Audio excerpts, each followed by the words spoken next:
ಯಾರೋ ಒಬ್ರು ಹೇಳಿದ್ರು, ಸರ್ ಮೆಂಟಲ್ ಹೆಲ್ತ್ ಈಸಿಯಾಗಿ ನಾವು ಪ್ರಾಕ್ಟೀಸ್ ಮಾಡಬೇಕು ಅಂದರೆ ಈಸಿಯಾಗಿರೋತಕ್ಕಂಥ ಒಂದು ಎಕ್ಸಾಂಪಲ್ ಹೇಳ್ಕೊಡಿ, ಒಂದು ಉದಾಹರಣೆ, ಒಂದು ಅನೆಕ್ಡೋಟ್. ಸೊ ನಾನು ಹೇಳಿದೆ, ಜಸ್ಟ್ ರಿಮೆಂಬರ್ ಯುವರ್ ಫಿಂಗರ್ಸ್. ಈ 5 ಫಿಂಗರ್ಸು ಏನು ಪ್ರತಿಪಾದಿಸುತ್ತೋ ಅದನ್ನು ನಾವು ಪಾಲಿಸಿದ್ರೆ ಮೆಂಟಲ್ ಹೆಲ್ತನ್ನು ನಾವು ಕಾಯ್ದುಕೊಳ್ಬೋದು. First of all let us talk about the 4 finger. 4 finger ಏನಕ್ಕೆ ಯೂಸ್ ಮಾಡ್ತೀವಿ ನಾವು? You come here, that is there, this is there, this there. ಆ ಥರ ಜೀವನದಲ್ಲಿ ಒಂದು ಗುರಿ ಇರಬೇಕು. Clarity in mind and purity in heart is the surety for success. So ಯಾರ್ಯಾರಿಗೆ ಮನಸ್ಸಿನಲ್ಲಿ ಸ್ಪಷ್ಟತೆ ಮತ್ತು ಹೃದಯದಲ್ಲಿ ಶುದ್ಧತೆ ಇದೆಯೋ ಅಂಥವರಿಗೆ ಮನಸ್ಸು ಕೋಆಪರೇಟ್ ಮಾಡುತ್ತೆ. For every in your life mind is responsible. In fact ಅದರ ಮೇಲೆ ಚಿಕ್ಕ ಚಿಕ್ಕ ಕವನಗಳು ಬರೆದಿದ್ದೀನಿ. ಸಕಲಕ್ಕೂ ಕಾರಣ ಮನಸ್ಸು, ಮಾಡುವುದು ಯಾವಾಗಲೂ ಸರ್ಕಸ್ಸು, ಅದರ ನಿಯಂತ್ರಣ ಒಂದು ತಪಸ್ಸು, ದೊರೆಯುವುದು ನಿನಗಾಗ ಶ್ರೇಯಸ್ಸು. So if you have more clarity in your mind, ನನ್ನ ಪ್ರೊಫೆಷನ್ ಇರ್ಬೋದು, ಮನೆ ಇರ್ಬೋದು, ನನ್ನ ಇನ್ವೆಸ್ಟ್ಮೆಂಟ್ಸ್ ಇರ್ಬೋದು, ನಾನು ಜೀವನದಲ್ಲಿ ಹೇಗೆ ಮುಂದೆ ಅನ್ನೋದರಲ್ಲಿ ಒಂದು ಸ್ಪಷ್ಟತೆ. Because most of the mental problems comes because of the confusions in the mind. ನೋಡಿ, ಬೈಪೋಲಾರ್ಸ್ ಅಂತಾರೆ. ಬೆಳಗ್ಗೆ ಮೂಡ್ ಚೆನ್ನಾಗಿರುತ್ತೆ, ಮಧ್ಯಾಹ್ನ ಹೆಂಗೋ ಹೊರಟೋಗುತ್ತೆ. ಇನ್ನೊಂದು ಕಡೆ ಪ್ರಿಡಾಮಿನೆಂಟ್ಲಿ 4 ಪ್ರಾಬ್ಲಮ್ ನಾವು ಮೆಂಟಲ್ ಪ್ರಾಬ್ಲಮ್ಸ್ ಹೇಳಬೇಕು ಅಂದರೆ: depression, anxiety, bipolars, temporary dementias. This is killing the humanity. So ಮನಸ್ಸಿನಲ್ಲಿ ಒಂದು ಸ್ಪಷ್ಟತೆ ಇಟ್ಕೊಳ್ಳಿ. 5 ವರ್ಷ ಆದಮೇಲೆ ನಾನೇನು ಅಚೀವ್ ಮಾಡಬೇಕು, ಎಷ್ಟು ಅರ್ನ್ ಮಾಡಬೇಕು, ಏನಾದರೂ ನನ್ನ ಲೆಗಸಿ ಬಿಡಬೇಕಾ, ಆ ಮನಸ್ಸಿನಲ್ಲಿ ಸ್ಪಷ್ಟತೆ ಇದ್ದರೆ ನಮ್ಮ ಮನಸ್ಸಿಗೆ ಒಂದು ಗುರಿ ಸಿಕ್ಕುತ್ತೆ. ನಾವು second finger is the big finger, tall finger. It is the tallest of the fingers. ಆ ರೀತಿ ನಮ್ಮಲ್ಲಿ ಆತ್ಮವಿಶ್ವಾಸ ಹೈಯೆಸ್ಟ್ ಆಗಿರಬೇಕು.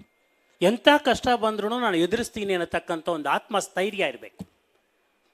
I always ask my question, is failure opposite of success? People say yes, it is wrong. Failure is a part of success. Only by failures you achieve success. ಆದ್ದರಿಂದ ಎಂಥ ತೊಂದರೆಗಳು, ಎಂಥ ಸವಾಲುಗಳೇ ಬರಲಿ, I will definitely overcome them ಅನ್ನತಕ್ಕಂಥ ಒಂದು mental toughness ಬರಬೇಕು. ಈ ಮೆಂಟಲ್ ಟಫ್ನೆಸ್ ಎಲ್ಲಿ ಬರುತ್ತೆ? ಬಿಕಾಸ್ ನಮ್ಮ ಸಾಹೇಬರು ಹೇಳಿದಾಗೆ, mind is cannot be seen, cannot be perceived, cannot be touched, cannot be smelled, cannot be tasted, versus body can be. But body affects the mind and mind affects the body. The body affecting the mind is called as psychosomatic principle, and the body affecting the mind is called as somopsychic principle. Body ಮತ್ತು mind ಒಂದೇ ನಾಣ್ಯದ 2 ಮುಖಗಳಿದ್ದ ಹಾಗೆ.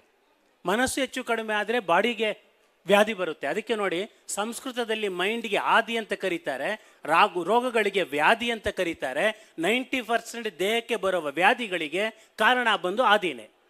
That is the reason why ನಮ್ಮ ಆದಿ ಒಂದು ಸ್ಥಿಮಿತವಾಗಿ, if the mind is not peaceful, positive, equipoised, centred, balanced, any amount of medicines may not really do the solution, because the problem is in the mind. So ಆದ್ದರಿಂದ ಮನಸ್ಸಿನಲ್ಲಿ ಸ್ಥೈರ್ಯ ಬರಬೇಕು ಅಂದರೆ it should start from the body itself. Like food habits. ಸಾಹೇಬರು ತುಂಬ ಚೆನ್ನಾಗಿ food habits ಬಗ್ಗೆ ಹೇಳಿದ್ರು. ಯಾರೋ ಒಬ್ಬ ಫ್ರೆಂಡ್ ಅವ್ನು ಕೇಳಿದಂತೆ, which food do you like ಅಂತ. ಅವ್ನು ಹೇಳ್ತಾನೆ, ಐ ಲೈಕ್ ಸೀ ಫುಡ್ ಅಂತ. ಅವನು ಹೇಳ್ತಾನೆ, which seafood? Because in seafood there are so many varieties. ಅವನು ಹೇಳ್ತಾನಂತೆ, ಆಗಲ್ಲಪ್ಪ, whichever food I see I like. Keep on eating, keep on eating, keep on eating. It is very important. See, exercise very good ಅಂತ ಹೇಳಿದ್ರು. One exercise very good where you turn your head towards right and left 3 times. ಈ exercise ಯಾವಾಗ ಮಾಡಬೇಕು ಅಂದರೆ, ಯಾರಾದರೂ ನಿಮ್ಮನ್ನು ಹೆಚ್ಚಾಗಿ ತಿನ್ನಿ ಅಂತ ಫೋರ್ಸ್ ಮಾಡ್ತಾರಲ್ಲ, ಆಗ 3 ಸಲ ಆಡಿಸ್ಬೇಕು. ಹಾರಿಜಾಂಟಲ್ ಆಗಿ 3 ಸಲ ಆಡಿದ್ರೆ ಈ ಥರ ವರ್ಟಿಕಲ್ ಆಗಿರ್ತೀರಾ.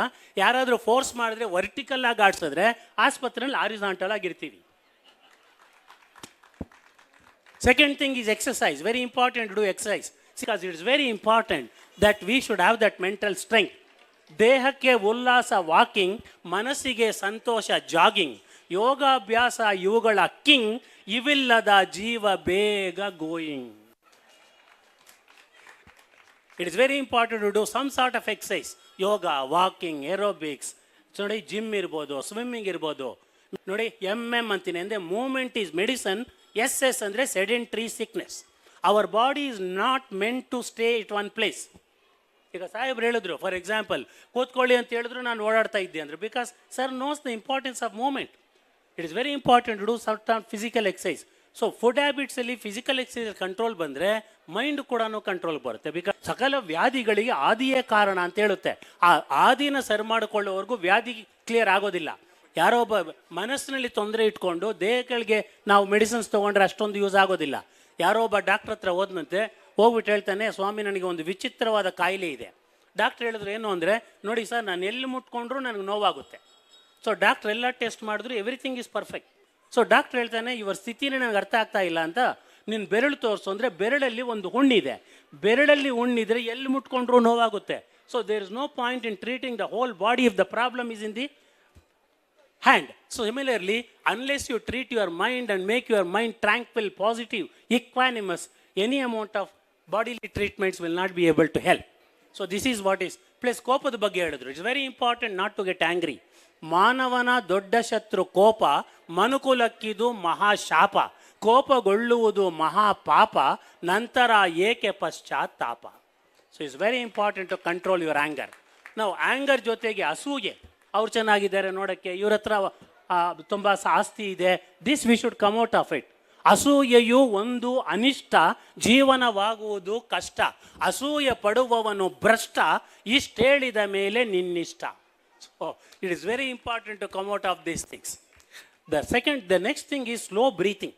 ನೋಡಿ, ಎಷ್ಟು ನಿಧಾನವಾಗಿ ನಾವು ಉಸಿರಾಡ್ತೀವೋ ಮನಸ್ಸು ಅಷ್ಟು ಶಾಂತವಾಗಿರುತ್ತೆ ಅಂತ ಹೇಳ್ತಾರೆ, ಅಷ್ಟೇ ಆಯುಸ್ಸು ಜಾಸ್ತಿ ಅಂತ ಹೇಳ್ತಾರೆ. ನೋಡಿ, ಈಗ A dog breathes about 40 to 60 times a minute, it lives for only 15 years. A cow breathes about 30 times per minute, it can live up to 30 years.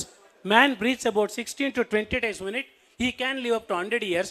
A tortoise breathes only 2 times per minute, it can live up to 250 years.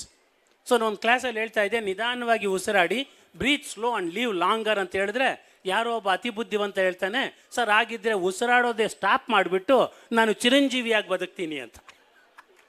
So it's very important to learn to. ಅದಕ್ಕೆ ಪ್ರಾಣಾಯಾಮದಲ್ಲಿ ಏನು ಹೇಳ್ತೀವಿ, exhalation should be longer than inhalation.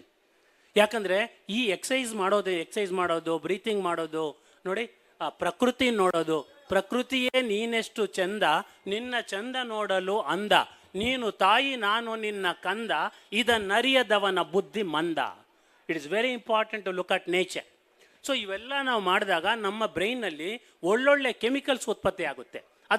ಅದನ್ನು feel good chemicals ಅಂತಾರೆ. Which are this? Serotonin, dopamine, endorphins or epinephrines, GABA, oxytocin including acetylcholine ನೋಡಿ, ಮತ್ತು melatonin. This are all feel good chemicals. ಯಾವಾಗ negative thoughts ಬರುತ್ತೋ ಬ್ಯಾಡ್ ಕೆಮಿಕಲ್ಸ್ ಉತ್ಪತ್ತಿ ಆಗುತ್ತೆ. Because our body is a huge chemical factory. So bad thoughts ಬಂದಾಗ ನಮ್ಮ ದೇಹದಲ್ಲಿ ವಿಷ ರಾಸಾಯನಿಕ ವೃದ್ಧಗಳು ಉತ್ಪತ್ತಿ ಆಗುತ್ತೆ. Catecholamines, cortisones, adrenaline, ನಾರ್ಅಡ್ರೆನಾಲಿನ್.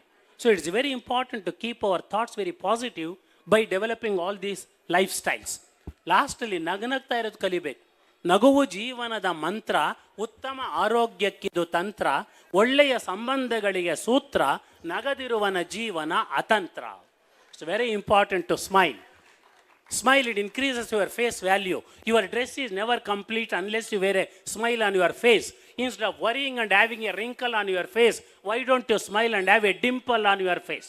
So it's very important to, you keep smiling, your mind will be definitely be under control.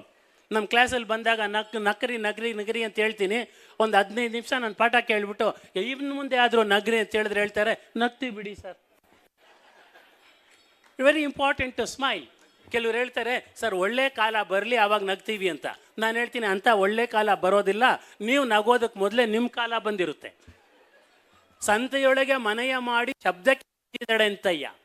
There is no end for the human problems. Within the human problems you need to learn to smile. There is no end for the human problems. Enjoy the problems, stay with the problems, sleep with the problems, because the problem is not the problem, the way we look at the problem is the problem. If you change the way you look at the problem may get resolved even if it is not dissolved or if it is not solved. So that is the positive attitude with which we should develop the thing. Finally, ಏನು think ಮಾಡ್ತೀವೋ ಅದು ಮಾತಾಡಬೇಕು, ಏನು ಮಾತಾಡ್ತೀವೋ ಅದನ್ನು ಮಾಡಬೇಕು. ಕಾಯ ವಾಚ ಮನಸ ಒಂದು ಸ್ಟೇಟ್ಲೈನ್ ಇದ್ದರೆ the mind will be very peaceful. ಮಾತಾಡೋದೊಂದು, ಮಾಡೋದೊಂದು, ಹೇಳೋದೊಂದು, all this confusions the fingers ಹೇಳ್ತಾ ಇದ್ನಲ್ಲ. ಸೊ ಮನಸ್ಥೈರ್ಯ. ಎರಡನೇದು ನೋಡಿ, ಈ finger, these called ring finger. ಅದಕ್ಕೇನೆ ಮದುವೆಗಳಲ್ಲಿ ಈ ರಿಂಗ್ ಫಿಂಗರಲ್ಲಿ ಹಾಕೋದು. Which means you should have very good relations with people. ನೋಡಿ, ಮೊನ್ನೆ 85 ಇಯರ್ಸು ರಿಸರ್ಚ್ ಮಾಡಿ ಮಾನವನಿಗೆ ಒಳ್ಳೆ ಆರೋಗ್ಯ, ಒಳ್ಳೆ ಒಂದು ನೆಮ್ಮದಿ ಇರಬೇಕಂದ್ರೆ ಒಳ್ಳೆ ರಿಲೇಷನ್ಶಿಪ್ ಮೇಂಟೈನ್ ಮಾಡಬೇಕು with husband, wife, children, community, ಎಲ್ಲರನ್. ಸೊ ದಟ್ ಈಸ್ ವೈ ಯಾವಾಗಲೂ ವೆಡ್ಡಿಂಗ್ ರಿಂಗ್ಸ್ರು ಇದಕ್ಕೇನೆ ಹೇಳೋದು, ಬಿಕಾಸ್ ಹಸ್ಬೆಂಡ್ ವೈಫ್ ರಿಲೇಷನ್ಶಿಪ್ ಚೆನ್ನಾಗಿರಲಿ ಅಂತ. Next finger is the small finger, humbly it shows ವಿನಯ, ಎಲ್ಲಕ್ಕಿಂತ ಕಡಿಮೆ. ಸೊ ನಮ್ಮಲ್ಲಿ ಒಂದು ವಿನಯ ಮತ್ತು ನಮ್ರತೆ ಇರಬೇಕು, ದೇವರ ಮೇಲೆ ಭಕ್ತಿ ಇರಬೇಕು, ಹಿರಿಯರಿಂದ ಕಲಿಬೇಕು ಅನ್ನತಕ್ಕಂಥ ನಮ್ಮಲ್ಲಿ ನಮ್ರತೆ ಇರಬೇಕು. And finally this finger is the god. ನೋಡಿ, ಈ ಯಾವ ಫಿಂಗರ್ ಇಲ್ದಿದ್ರು ಈ ಫಿಂಗರ್ನಿಂದ ನಾವೇನಾದ್ರೂ ಕೆಲಸ ಮಾಡ್ಬೋದು, ಆದರೆ ಈ ಫಿಂಗರ್ ಇಲ್ದಿದ್ರೆ ಏನೂ ಮಾಡೋಕ್ಕಾಗೋದಿಲ್ಲ. So you should have belief in God, trust in God. And that is ಸಂತೆ. ನೋಡಿ, ಚಿಂತ್ಯಾಕ ಮಾಡುವಿನಿ ಚಿನ್ಮಯನಿದ್ದಾನೆ, ನಿನ್ನ ಚಿಂತೆ ಬಿಡುವ ಕೌರಿ ಕಾಂತನಿದ್ದಾನೆ, ಲಕ್ಷ್ಮೀ ವಲ್ಲಭನಿದ್ದಾನೆ. Don't be in a hurry, don't have one worry, think of Hari and be merry. So ultimately mental health ಚೆನ್ನಾಗಿರಬೇಕು ಅಂದರೆ ಫಿಸಿಕಲ್ ಎಕ್ಸಸೈಸ್ ಮಾಡಬೇಕು, ಫುಡ್ ಹ್ಯಾಬಿಟ್ಸಲ್ಲಿ ಕಂಟ್ರೋಲ್ ಇರಬೇಕು, ನಗನಗ್ತಾ ಇರಬೇಕು, ಒಳ್ಳೆಯ ಸಂಬಂಧಗಳನ್ನು ಇಟ್ಕೊಂಡಿರಬೇಕು, ಜೀವನದಲ್ಲಿ ಸಕಾರಾತ್ಮಕ ಬೆಳೆಸ್ಕೊಳ್ಬೇಕು, ಒಳ್ಳೆಯ ಮನೋಭಾವ ಇರಬೇಕು, ಆತನ ಜೊತೆ ಬೆರಿಬೇಕು. ಈಗ ನೋಡಿ, ಲೋನ್ಲಿನೆಸ್ ಬಗ್ಗೆ ಸಾಹೇಬ್ರು ಹೇಳ್ತಾ ಇದ್ರು. ಈಗ ಒಂದು ದೇಶದಲ್ಲಿ ಮಿನಿಸ್ಟ್ರಿ ಆಫ್ ಲೋನ್ಲಿನೆಸ್ ಅಂತ ಸ್ಟಾರ್ಟ್ ಆಗಿದೆ. Their job is to find out people who are lonely and try to give them rehabilitation. So it's a feeling lonely is different from being lonely. You can be lonely but don't feel lonely.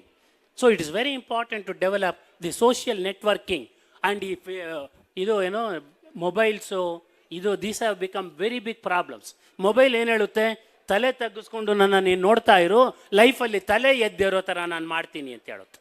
So it's very important to reduce this, have physical interactions. ನೋಡಿ, ಎಷ್ಟೇ technology ಬರಲಿ, it can only supplement the human relations, it cannot substitute the human relations. ಯಾರೋ ಒಬ್ಬ lover boy ನಮ್ಮ ಕಾಲದಲ್ಲಿ lover ಗರ್ಲ್ಗೆ 500 love letter ಬರೆದಂತೆ, I love you ಹಾಗೆ ಹೇಗೆ ಅಂತ. ಕೊನೆಗೆ ಮದುವೆನೂ ಆಗೋಯ್ತು. ಯಾರಿಗೆ? ಆ ಹುಡುಗಿಗೂ ಪೋಸ್ಟ್ ಮ್ಯಾನ್ಗೆ. ನೀನು ಲೆಟ್ರ್ ಬರೀತಾನೆ ಇರು, ಬಟ್ ಅಲ್ಲಿ ಫಿಸಿಕಲ್ ಇಂಟ್ರಾಕ್ಷನ್ ಆಗ್ತಾಯಿದೆ. So it's very important establish relations, ನಗನಗ್ತಾ ಇರಬೇಕು, ಸೋಷಿಯಲ್ ನೆಟ್ವರ್ಕಿಂಗ್ ಇರಬೇಕು, ಆ್ಯಂಡ್ ಜೀವನದಲ್ಲಿ ಒಂದು ಶಿಸ್ತಿರಬೇಕು, ಕರೆಯೋ ಥರ ಇರಬಾರ್ದು, ಟೈಮನ್ನು ವೇಸ್ಟ್ ಮಾಡಬಾರ್ದು. ಅತ್ಯುತ್ತಮ ಸಂಪನ್ಮೂಲ ಸಮಯ, ಅದ ವ್ಯರ್ಥ ಮಾಡದಿರಿ ದಮ್ಮಯ್ಯ, ಸಮಯವೇ ನಿನ್ನ ಆಸ್ತಿ ನೋಡಯ್ಯ ಎಂದೆನ್ನುವ ಅಶ್ವತ್ಥ ರಾಮಯ್ಯ. Thank you.